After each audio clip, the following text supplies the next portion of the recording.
The most popular fasting method might not be the most effective one. A comprehensive analysis published in the British Medical Journal examined 99 clinical trials involving over 6,500 people, and the results challenge everything social media has been promoting about intermittent fasting. The 16-8 fasting protocol has dominated health conversations for years. Fitness influencers and wellness coaches have promoted it as the ultimate weight loss solution. Millions worldwide skip breakfast and eat within an 8-hour window, expecting dramatic results. But this massive research review reveals the 16-8 method wasn't the most effective fasting strategy tested.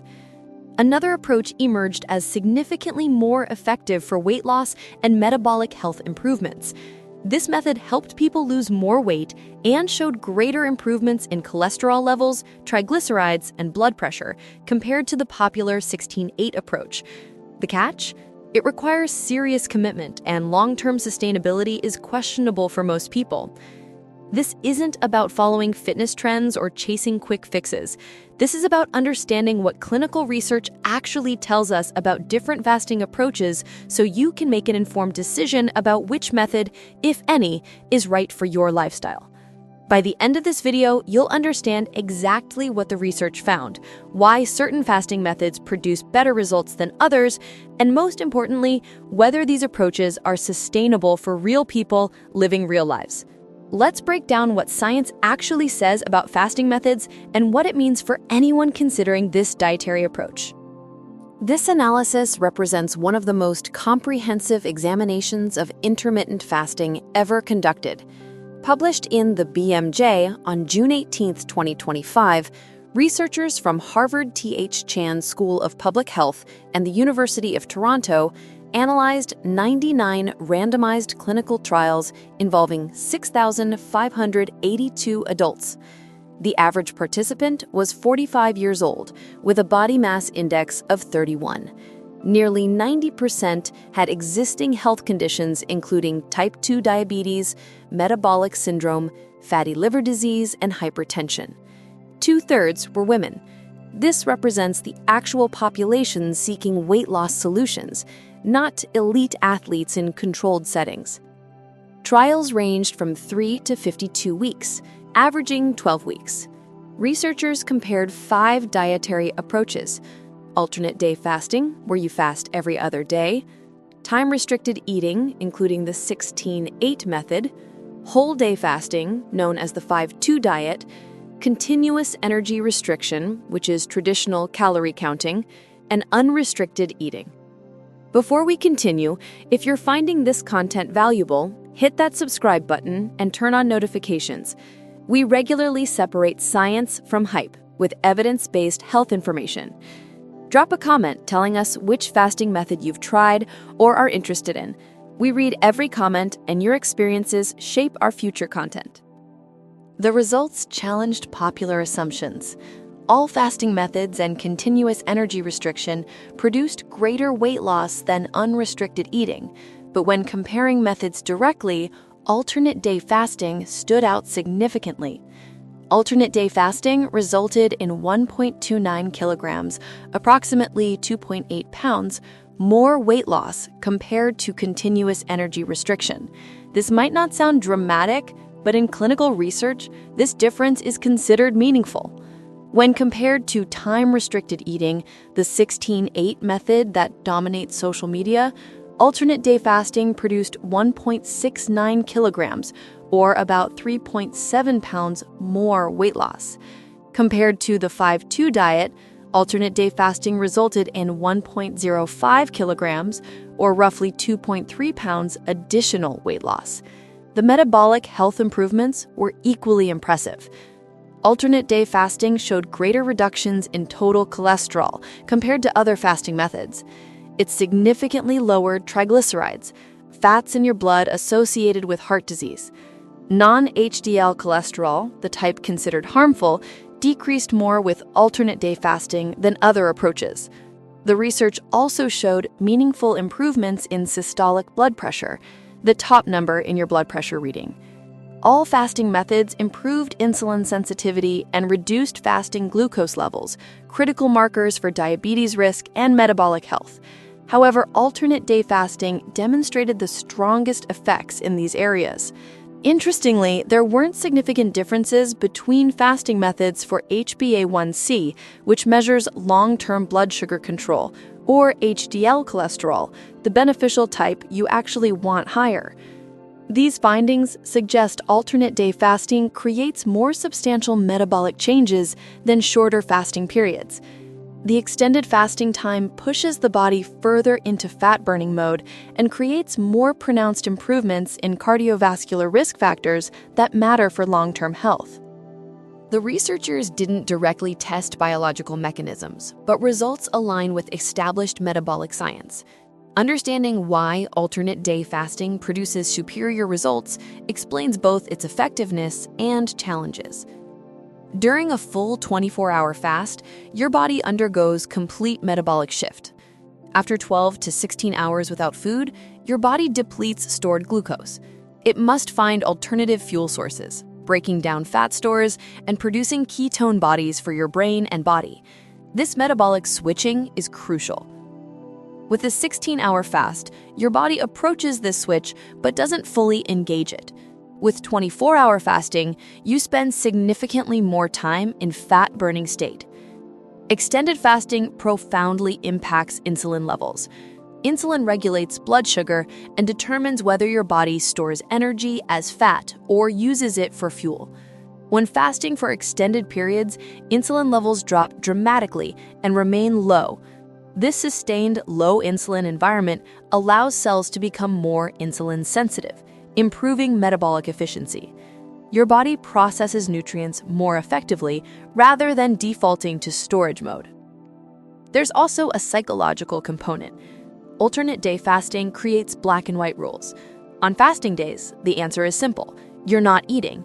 No calculating portions, no weighing food, no agonizing over snacks. This mental clarity reduces decision fatigue around food choices. For people who struggle with constant negotiations of traditional dieting, this clear structure is liberating. The simplicity removes mental burden associated with perpetual food decisions. Here's what changes everything about alternate day fasting. Long-term results tell a different story. When researchers examined trials lasting 24 weeks or longer, the initial advantages largely disappeared.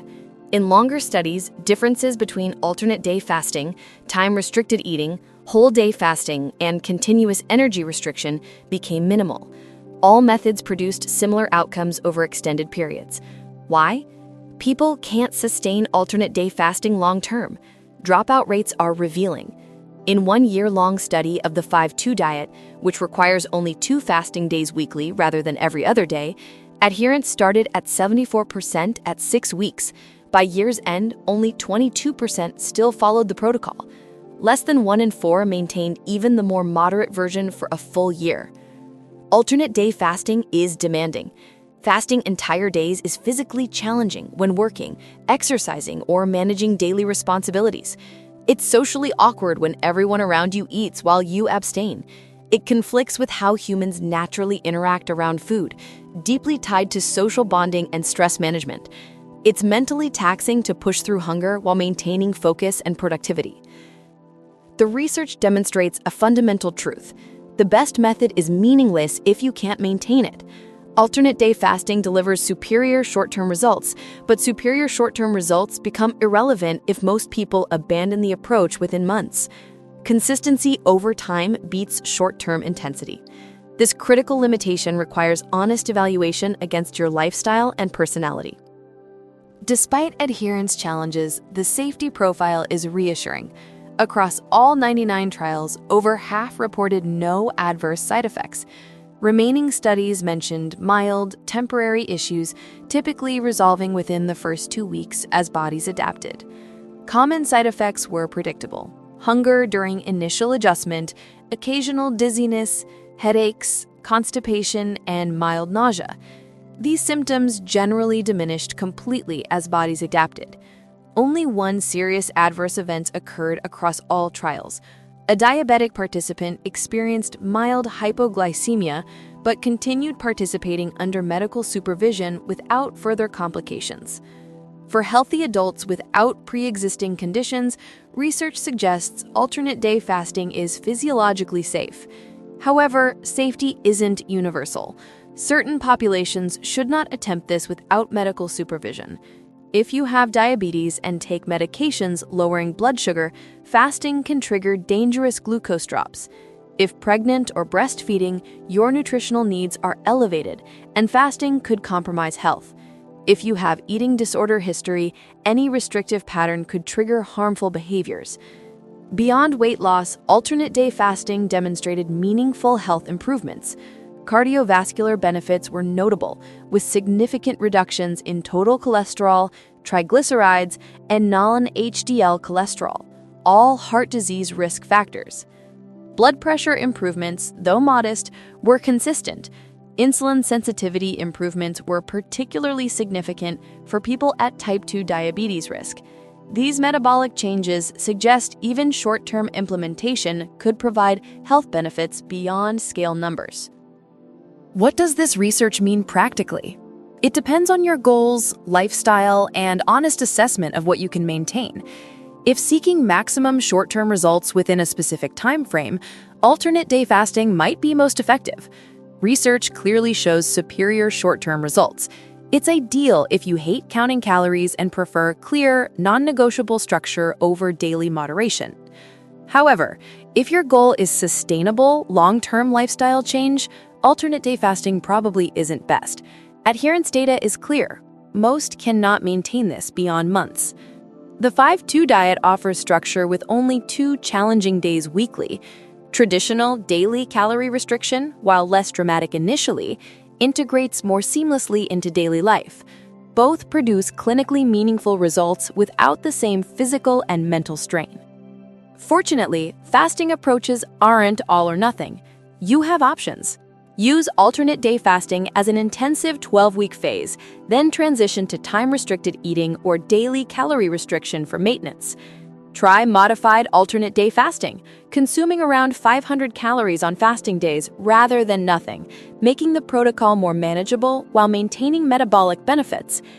If preferring time-restricted eating, consider extending your window from 16:8 to 18:6 or 24 to capture more metabolic advantages. The fundamental principle underlying all approaches is the same: creating a caloric deficit. Fasting is one tool among many. Research shows alternate-day fasting creates this deficit more effectively short-term, but the best method is ultimately one you can execute consistently over months and years without consuming mental energy, disrupting social life, or creating misery. The research is clear. Alternate-day fasting produces superior short-term weight loss and metabolic improvements compared to 16-8 and other approaches. It helps people lose more weight, improves cholesterol profiles more dramatically, and enhances insulin sensitivity more effectively. These are real, measurable benefits, supported by analysis of nearly 100 clinical trials. But research is equally clear about the challenge. Most cannot sustain this long-term, and long-term consistency matters more than short-term intensity. The best dietary approach isn't the one working best in clinical trials.